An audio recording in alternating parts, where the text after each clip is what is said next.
Hannah Brooks walked out of the courtroom on a bitterly cold morning in Chicago, a morning when the sky was the pale gray of old paper, and the wind from Lake Michigan cut through the streets between the tall buildings with a dry, sharp cold that had no mercy in it. In her hand was a pale yellow envelope, the cheap office kind with edges just sharp enough to notice, and inside it were the papers that had turned 14 years of marriage into a few printed pages, a few signatures, a few stamps, and a set of terms written in language so clean it almost felt inhuman. No one in the courtroom cried. No one stood up suddenly. No one angrily named the loss. There was no sound of glass breaking, no final embrace, no late confession, no scene large enough for Hannah's body to understand that a life had just been declared over. There were only the white lights overhead, the sound of strangers' shoes crossing the stone floor, the rustle of papers at the clerk's desk, the voice of a court employee calling the next case, and Michael Brooks standing beside her in his charcoal wool coat,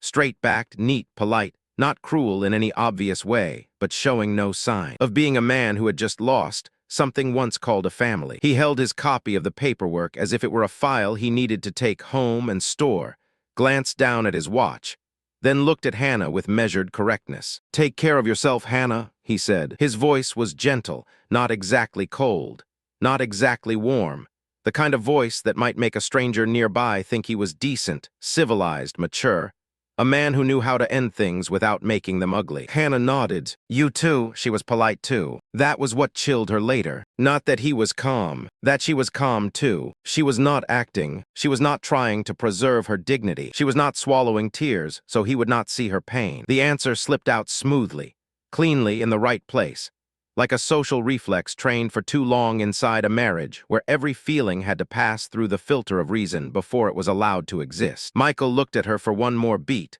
perhaps waiting to see if she needed to say anything else, or perhaps only checking whether there was any remaining item left unresolved. He had carried that habit throughout their marriage, the habit of looking at life as a list of things to be handled, looking at other people as variables to be stabilized. Then he turned toward the elevator, walking evenly, neither rushed nor slow. Hannah stayed in the hallway, watching his back, watching the way he pressed the elevator button, the way he checked his phone immediately afterward, the way the cold light from the screen touched his face without warping it with pain. The elevator doors opened and swallowed him neatly. When they closed, Hannah was still standing there, the envelope tucked beneath her arm, waiting for some feeling to appear. She waited for pain the way people wait for blood after being cut. She waited for anger, for relief, for panic, for anything clear enough to prove that what had just ended had once carried weight. But the only thing that came was a flat, wide emptiness, so quiet she could hear the air conditioning running inside the wall. It did not feel like a heart breaking. It felt like a room that had been empty for years being lit up for the first time.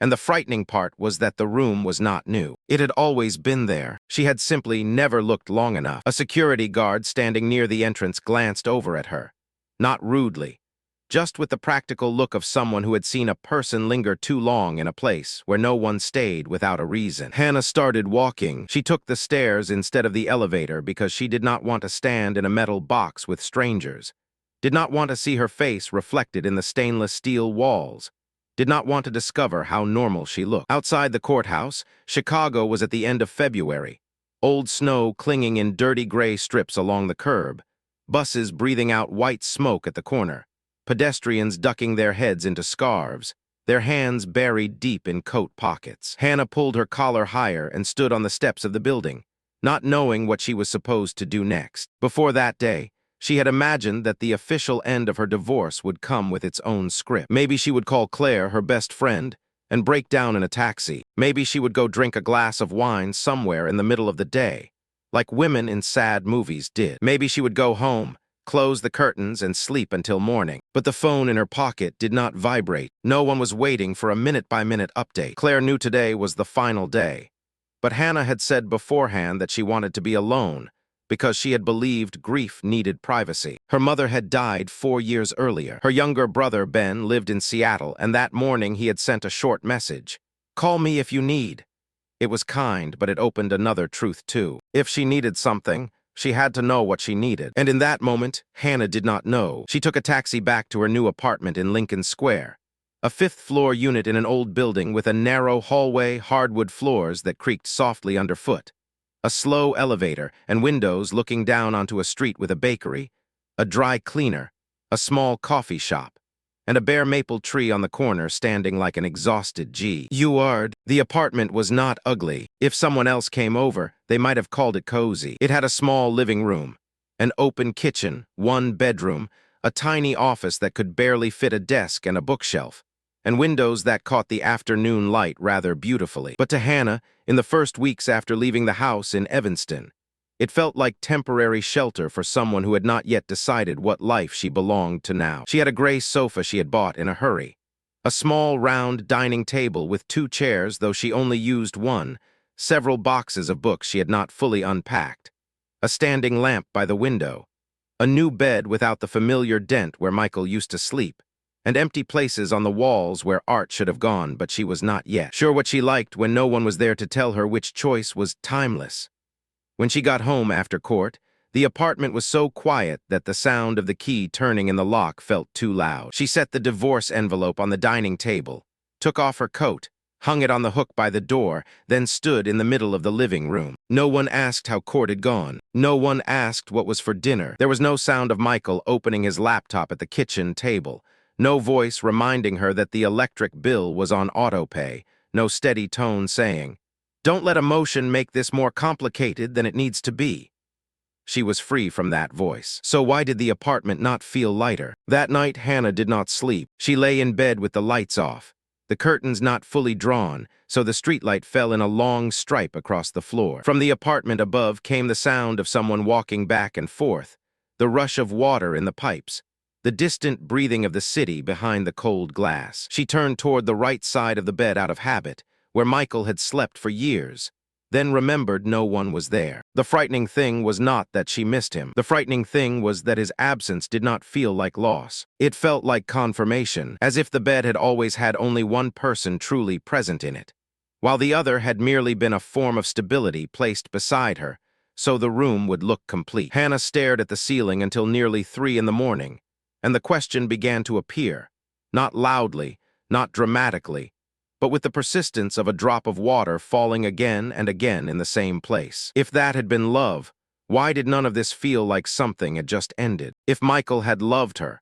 why had he stepped into the elevator as though he had only just left a meeting that had been handled efficiently? If she had ever been loved, why did this divorce not feel like a new wound, but like finally removing the bandage from a place that had gone numb long ago? She was not awake because of the divorce. She was awake because of another question, colder, deeper, more frightening than any paper she had signed. If this was love, why did it disappear without making a sound? For years, Hannah had called her marriage fine. That was the word she used with friends, with coworkers, with Ben whenever he asked how things really were, with herself when she stood in the bathroom brushing her teeth in front of the mirror, and saw that her eyes looked more tired than her age. Not perfect, but fine. Not romantic like a movie, but real. Not passionate, but steady. Michael did not drink too much. He did not hit her. He did not disappear for days. He did not openly cheat. He did not humiliate her in front of others. He did not ruin their finances. He did not scream at her in the kitchen. He was a man with a stable job in asset management.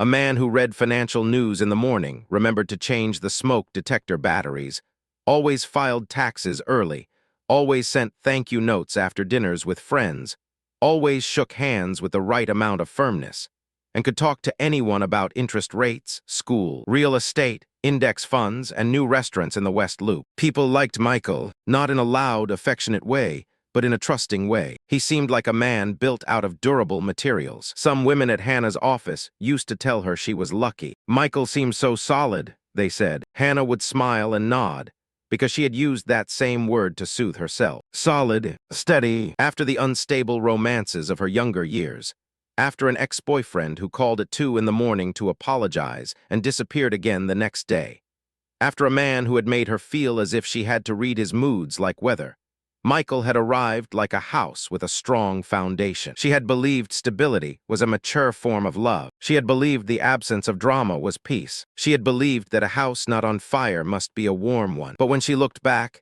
each memory began to change color. Not all at once, not like a scene in a film where every clue flashes bright, and the main character collapses under the realization that she has been deceived. It came slowly, piece by piece, On mornings when she opened a cabinet and saw an old mug.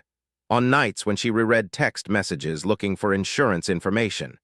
In moments when a sentence from years ago suddenly returned and peeled off its own covering. The first memory was Michael's proposal. Before, Hannah had told that story with a little embarrassment and a little pride, as a practical but sincere love story. They had been dating almost 3 years. She was 30, a project manager at an education nonprofit, and Michael was 33, rising quickly at his financial firm. They lived separately, saw each other on weekends, had dinner on Wednesdays if their schedules allowed, and had a rhythm steady enough that other people called it serious. One spring night, after dinner at a small Italian restaurant in River North, Michael took her for a walk along the river. The air was a little cold, the wind rippling the black water, the buildings reflecting their lights onto the river in long, golden streaks. He stopped beneath a bridge and took out a ring box. Back then, Hannah cried, not much but enough for her eyes to shine. She remembered the lights, the simple but beautiful ring, the feeling of being chosen. Because at 30, a person begins to hear in every proposal not only love, but the confirmation that her life is moving in the right direction. But now, after the divorce, she began to hear the exact words Michael had said. "We make sense," he told her. "We're good together. It's time, not I love you so much I don't want to live without you. Not I choose you.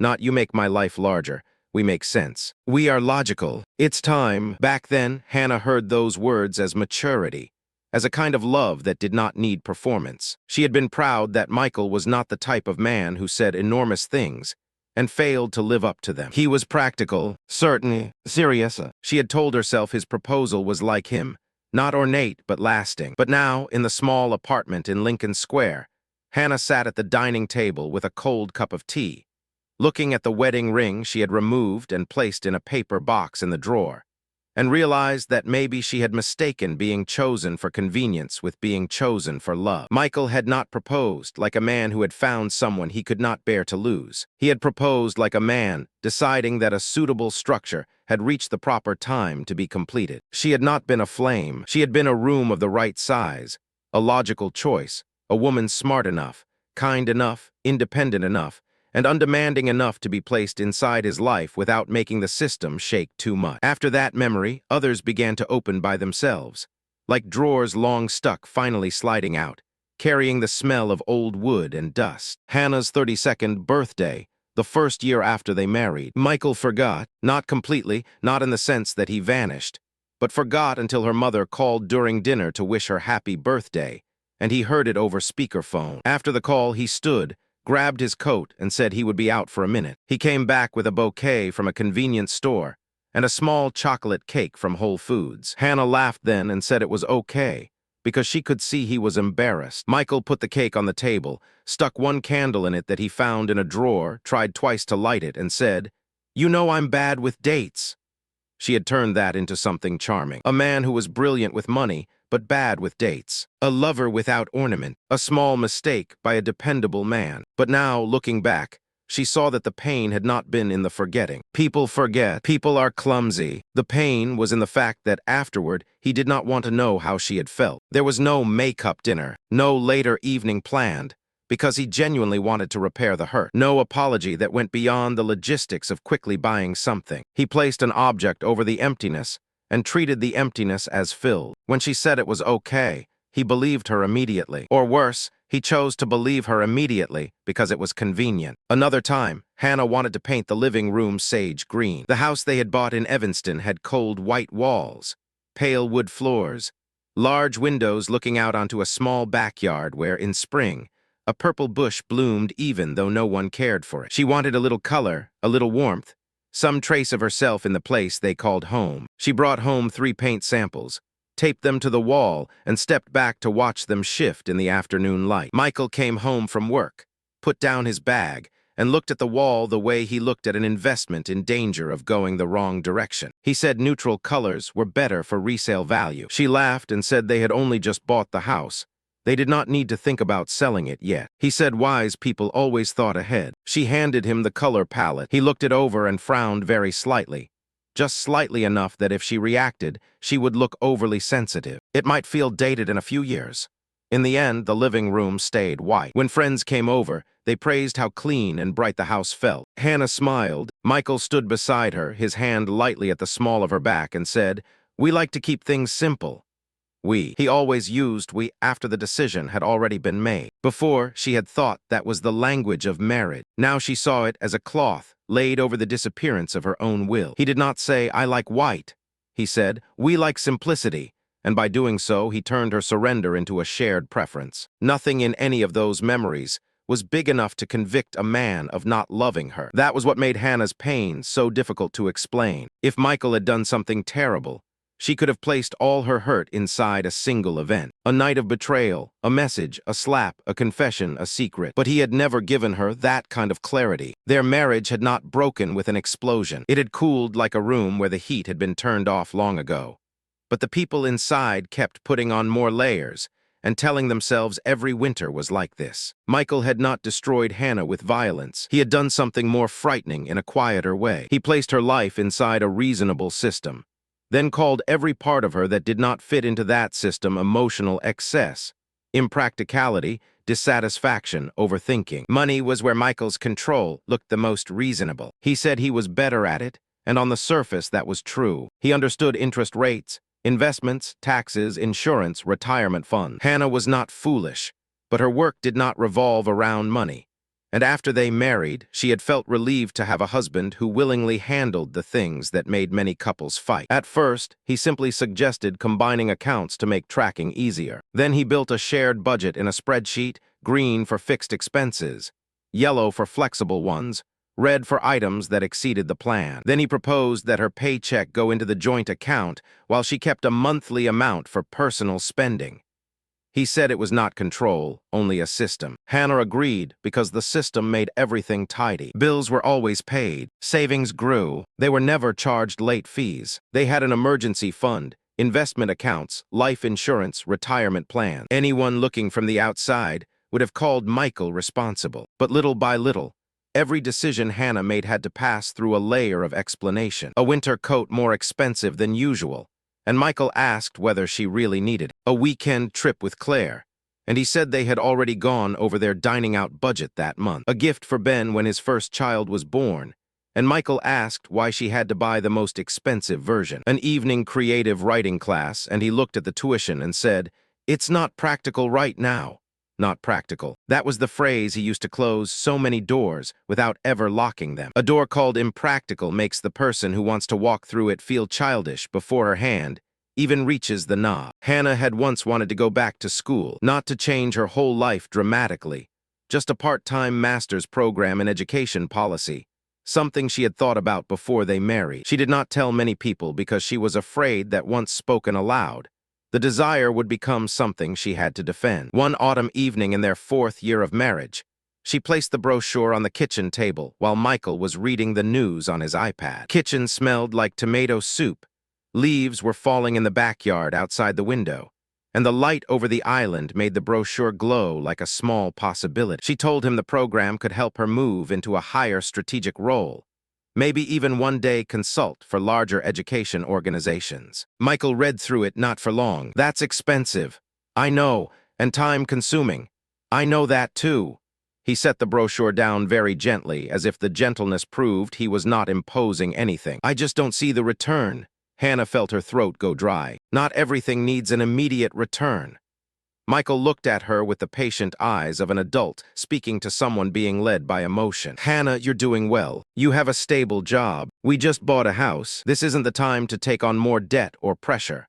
Maybe it will never be the time if everything has to be perfect first." He exhaled, not loudly, but enough for her to hear his disappointment in the way she was making the conversation more difficult. "You're overthinking your dissatisfaction." That sentence silenced her, not because it convinced her, because it placed her longing inside a pathological box. She was not wanting to grow. She was overthinking. She did not have a desire. She had dissatisfaction. And Michael, with his calm voice, had turned her wanting more into evidence that she did not know how to be content. She did not apply. A few weeks later, the brochure disappeared from the kitchen table. Hannah put it herself in the drawer of the office, beneath a stack of old papers. She told Claire maybe next year. Next year became the year after that. Then the program changed its requirements. Tuition rose, work became busier, her mother got sick.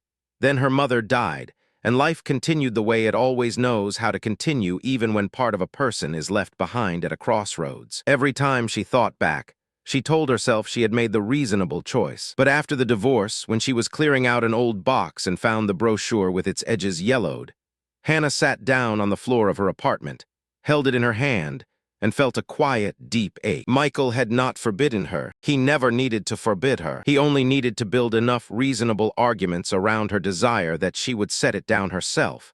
And then life would do the rest, covering with dust everything that had never been allowed to begin. There was one time she tried to say it while they were still together. Their 7th year of marriage.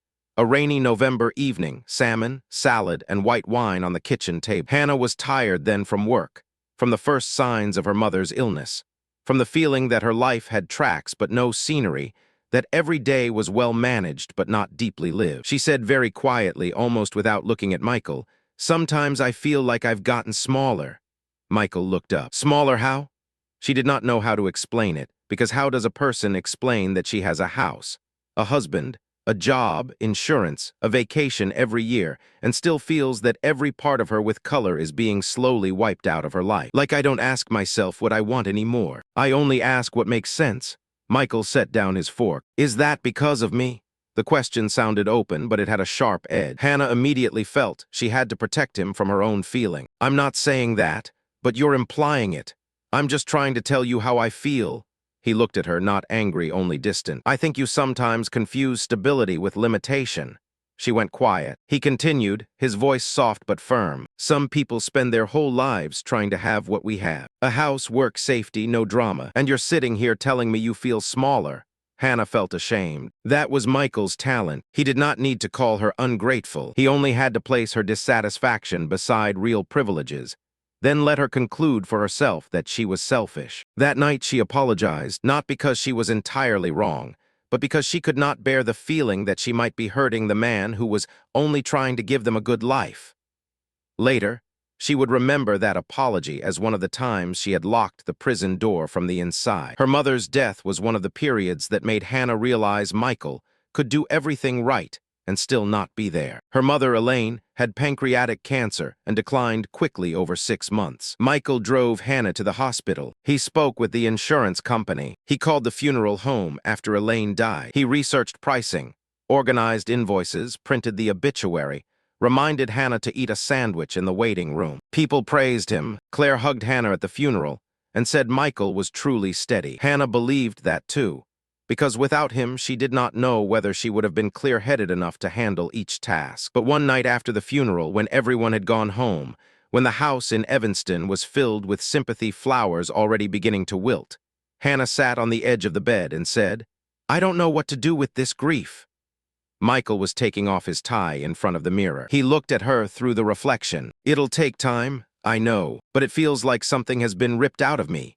He nodded, walked over, placed a hand on her shoulder. "You're exhausted. Try to sleep." The gesture was not wrong. The sentence was not wrong. But he did not sit down beside her. He did not ask what she missed most. He did not say Elaine's name. He did not let her grief have more space than a reasonable piece of advice. Hannah lay down because she was too tired to ask for something she herself did not know how to name. Michael turned off the light. In the dark, she cried very quietly enough that he could pretend not to hear or truly sleep without knowing. The next morning, he asked if she wanted to cancel the flower pickup. He had handled everything except her need for someone to stay inside the grief, instead of managing the logistics around it. Silence became her identity slowly. At first, Hannah simply chose not to speak about small things in order to keep the evenings peaceful. She did not bring up the forgotten birthday again, did not argue over paint, did not object when Michael chose the restaurant because parking is easier there, did not say she hated the gray leather sofa he bought because it was timeless, did not say she felt exhausted by the fact that every vacation was planned in so much detail that free time became an item on the schedule. Then she stopped speaking about bigger things, did not bring up the graduate program again, did not say she wanted to take a job at a smaller but more meaningful organization because the pay was lower, did not say she felt lonely when Michael sat beside her without really being there, did not say she missed being asked a question that had nothing to do with logistics. Slowly, the marriage became smooth. Friends looked at them and said they were well matched. Michael and Hannah did not fight at parties. There were no tense scenes where one person said something that made the other flush with embarrassment. They divided chores reasonably. They took one vacation a year. They sent Christmas cards with a photo taken in front of the tree in the bright white living room. If love was measured by the absence of chaos, they looked successful. But the price of the smoothness was Hannah disappearing like background music being turned down little by little, until no one noticed the room had gone silent. Dinners with friends were where that disappearance was most beautifully decorated. Michael was very good in public. He did not ignore Hannah. He did not embarrass her. He refilled her wine when her glass was nearly empty, pulled out her chair, remembered to tell a funny story about their trip to Vermont the year before, always kept his hand at the small of her back, just enough to look intimate but not possessive. People saw them and saw stability. Once at dinner at Claire's house, when everyone was talking about strange marital arguments, one friend laughed and said, "Michael and Hannah probably never fight. You two are so calm."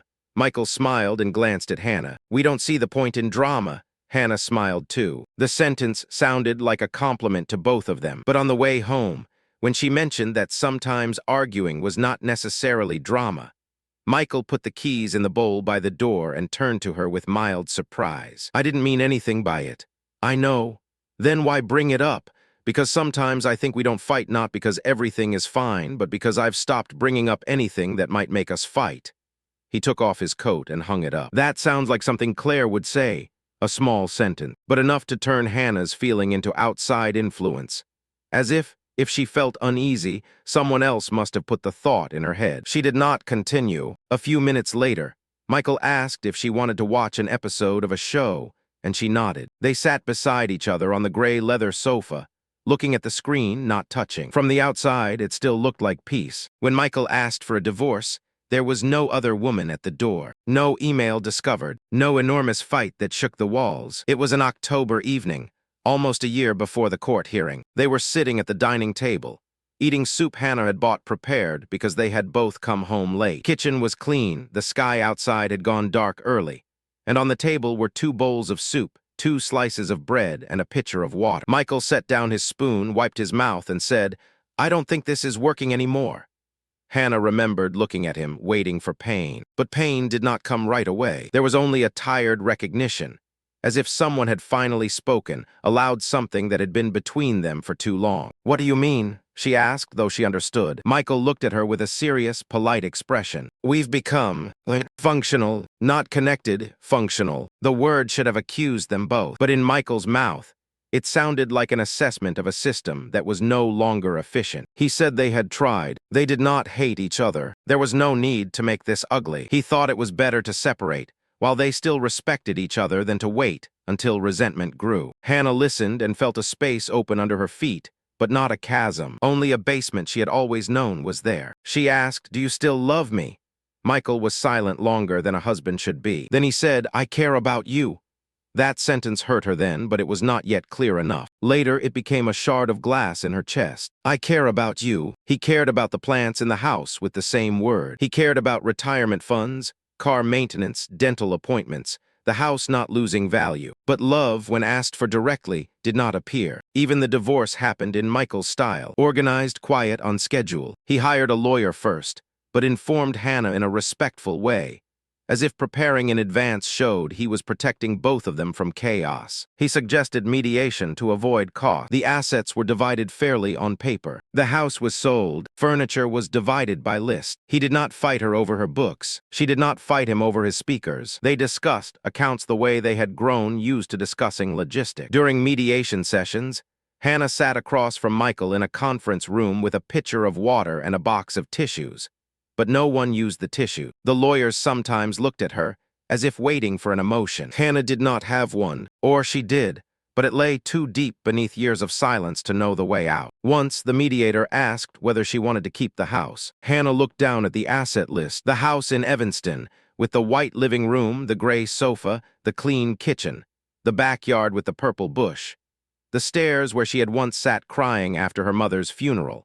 The bedroom where Michael slept peacefully while she stared at the ceiling. "No," she said. Michael nodded and made a note. No one in the room understood that her no was not only giving up an asset, it was admitting that the house had never truly contained enough of her to be worth keeping. A few weeks after the divorce, what tilted everything out of place was not a shock. It was a photo on LinkedIn. Michael appeared in a post from his new company, smiling in a bright conference room, announcing his new role at a branch in Boston. He had changed cities faster than Hannah expected. Not only changed jobs, changed lives. The post said Michael was excited for a new chapter. New chapter. Hannah stared at the photo on her phone while standing in the grocery store between canned tomatoes and dried pasta. He looked healthy, neat, light, not wildly happy, but without the mark of a person who had just passed through a major loss. She did not want him to suffer. She did not want revenge. But something about the smoothness made her nauseous, as if their marriage had been an apartment whose keys he returned, cleaned out, collected the deposit on, and moved on to a better place. Hannah stood in front of the shelf so long that an employee asked if she needed help finding anything. She shook her head, put a box of pasta into her basket, and later did not cook it. At home, she set the groceries on the counter, took out her phone, and opened the photo again. Michael stood between three new colleagues, arms crossed in front of him, small smile, well-fitted shirt, good lighting. He did not look like a man who had just left her. He looked like a man who had always been standing near the exit, only waiting for the paperwork to be complete before walking through it. That night, Hannah called Claire. They met at a small place in Andersonville with wooden tables, warm lights, and enough conversation around them to cover the silences. Claire had known Hannah since college, had witnessed her before Michael, during Michael, and now after Michael. Claire did not hate Michael loudly. She had never said, "He's a terrible man," because Michael was not easy to hate that way. But Claire had often looked at Hannah with concern when Hannah smiled and said everything was fine. That night, after her second glass of wine, Hannah talked about the LinkedIn photo. "He's fine too quickly," she said. Claire turned her glass in her hand. "Hannah, he was always fine." That made Hannah look up. Claire inhaled, choosing her words carefully. "I'm not saying he never had feelings, but in your marriage, you were the one adjusting. Always you. You changed your tone, your plans, your expectations, the way you wanted things, the way you were sad. Michael just stayed the same, and everything in the house shifted to fit him." Hannah immediately wanted to object. She wanted to say Michael was not evil. Michael was responsible. Michael had helped care for her mother when she was sick. Michael was not that kind of man. But the words did not come out because some part of her already knew. Claire had not said anything new. Claire had only said something Hannah had lived through without ever standing outside it to see. "I thought it was because he was stable," Hannah said. Claire looked at her sadly. "Maybe his stability needed you to become the background." Back home, Hannah opened her old phone and began rereading her messages with Michael. She did not know what she was looking for. Maybe proof that Claire was wrong. Maybe one "I miss you" to prove there had been warmth. Maybe an old conversation from when they first started dating, back when Michael still tried. She scrolled through years. Messages appeared as small fragments of a shared life. "Can you pick up dry cleaning? Mortgage cleared. Dinner at 7. Your car needs service. Flight lands 8:20. We should book the plumber. Don't forget my parents' Sunday. Tax docs on counter." There were a few "love you" messages at the end of certain texts, but they looked more like automatic signatures than emotional doorways. There was no "I miss you" when he traveled for work. No "how are you really" during the days her mother was sick. None of the useless messages people send simply because the other person crosses their mind. Michael did not send her a silly photo from the grocery store, did not tell her a song made him think of her, did not ask what had made her happy that week. Their messages were an operating system, smooth, functional, low error. Hannah sat on the sofa, the phone glowing in her hand, and understood something that hurt more than she expected. She had not lost a lover. She had lost a familiar system that she had mistaken for love, because it had surrounded her life for so long. The most painful truth came on a quiet morning, not when she was crying, not when she was drinking, not when she saw Michael. It was a Sunday. The snow had melted into dirty water along the curb. Pale light fell through the apartment window, shining on specks of dust suspended in the air. Hannah made coffee, sat at the table, and opened a new notebook. She began writing a list of the things Michael had done that she had once called love. Proposing because we make sense. Managing the money because I'm better at it. Choosing the house because of resale value. Not wanting her to go back to school because it was not practical. Not asking how she felt because she was overthinking. caring for her mother through logistics but not sitting with her inside grief, forgetting her birthday and repairing it with a rushed bouquet, saying I care about you when she asked about love, asking for divorce because this isn't working.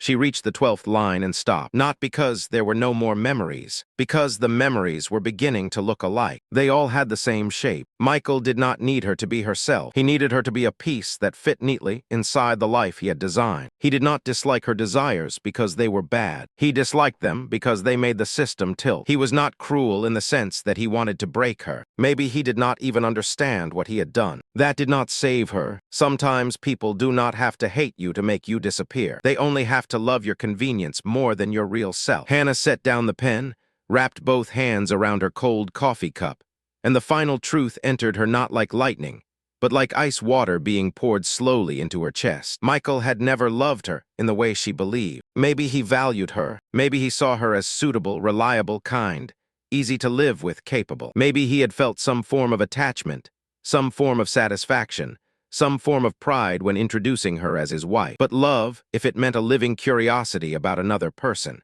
if it meant wanting the other person to become fully themselves even when that required adjustment, if it meant choosing someone not only because they fit inside your life, but because you were willing to let your life change in order to have them, then Michael had never loved her that way. And what hurt Hannah more than betrayal was that there was no one to blame complete. No other woman, no great secret, only her for years, standing in a cold room, calling it warm because the man beside her had never clearly said the heat was not on. After that realization, Hannah began choosing small things for herself, but there was no bright rebirth. She did not immediately become a new woman who ran marathons, changed her hair, bought a ticket to Italy, and laughed in the sun. Life was not kind in that way. There were mornings when she woke and did not want to get out of bed, days when she went to work, sat in meetings, nodded at the right time, wrote the right notes, then came home unable to remember what she had said. Nights when she opened the refrigerator, looked at the food,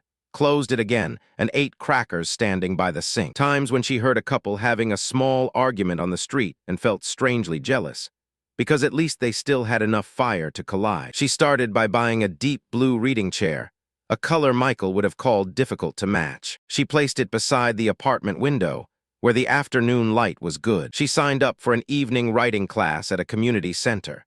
Not for a degree, not for a return, only because she wanted to sit in a room with people who talked about words as if their feelings were not a system error. On the first night, she arrived early, sat in the back row, gripping her pen tightly. When the instructor asked everyone to write about a room that had once made them feel smaller, Hannah wrote about the white living room in Evanston. She did not read it aloud, not yet, but writing it was enough to make her hands shake. She began walking routes that were not the most efficient. Before, Michael always chose the fastest road, the restaurant with easy parking, the low-risk flight, the sensible schedule. Hannah started taking detours down streets with small bookstores, stopping in front of flower shops, buying a bouquet of yellow tulips even though they were not necessary.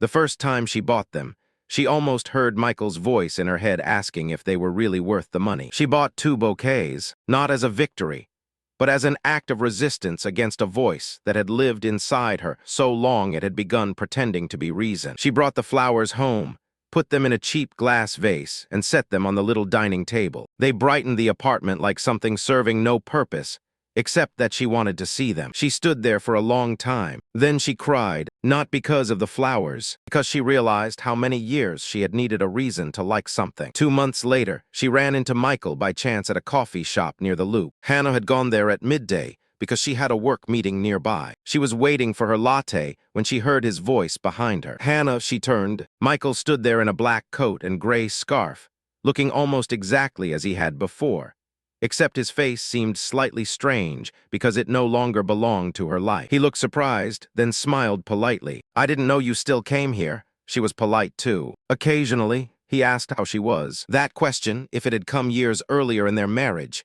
might have opened her up. Now it was only a social phrase between 2 people who had divided assets. I'm doing okay, she said. He nodded. Good. I'm glad. The air between them was not tense. There was no hidden current, no closure waiting. Michael told her he was in Chicago for a few days for a conference. Boston was fine. Work was good. He asked how the writing class was, maybe because Claire had mentioned it to someone, or maybe because he had seen it online. Hannah said it was good. Michael smiled. That's nice. You always wanted something creative.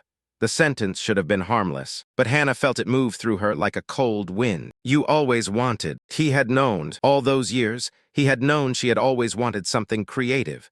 Deeper, more private, more her own. He had not been unaware. He had simply not considered that desire important enough to inconvenience his life. Her latte was cold. Hannah picked up the cup. Michael looked at her. I hope you're doing okay, he said again, this time lower, as if this was the most emotional version of himself he could offer. Hannah looked at him and understood that she no longer needed an apology. Not because she had forgiven him, not because it did not hurt, but because Michael had no language for what he had taken. If he apologized, it would probably be an apology for the way things turned out. Not for the fact that he had lived beside a woman for years without ever truly turning toward her as a person who was disappearing. She said, I am. This time she believed it enough. Then she walked out the door, into the Chicago wind without looking back. That night Hannah came home to the apartment, hung up her coat, set her bag beside the blue chair and turned on the light. The apartment was still small, the floor still creaked, the heating system still clicked at night. No beautiful life scene was waiting for her behind the door. No new man appeared to prove she was lovable. No justice forced Michael to fall to his knees and understand everything. Maybe he would live well in Boston. Maybe one day he would marry another woman who also made sense.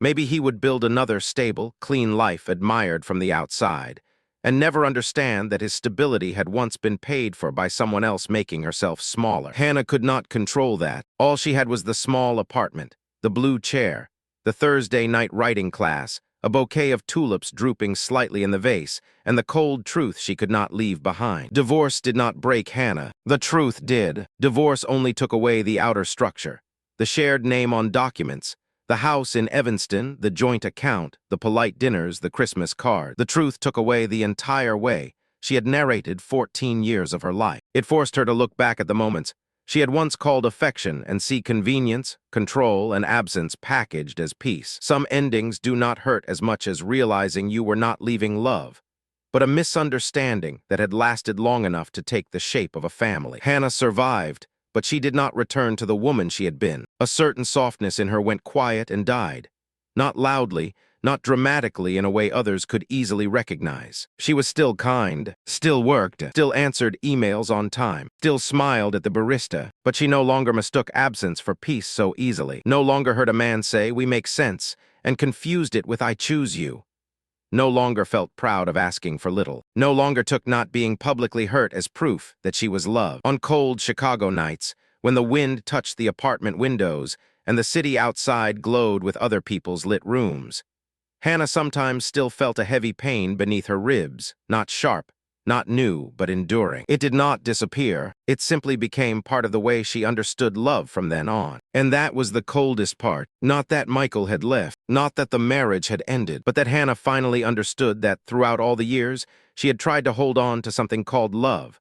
What she had really been holding was a system that functioned smoothly when she stayed silent, looked beautiful when she made herself smaller, and earned praise from the outside as stable when she forgot to ask whether she felt warm inside it. She did not need closure because no door had truly closed. There was only an old room in memory with the light turned on.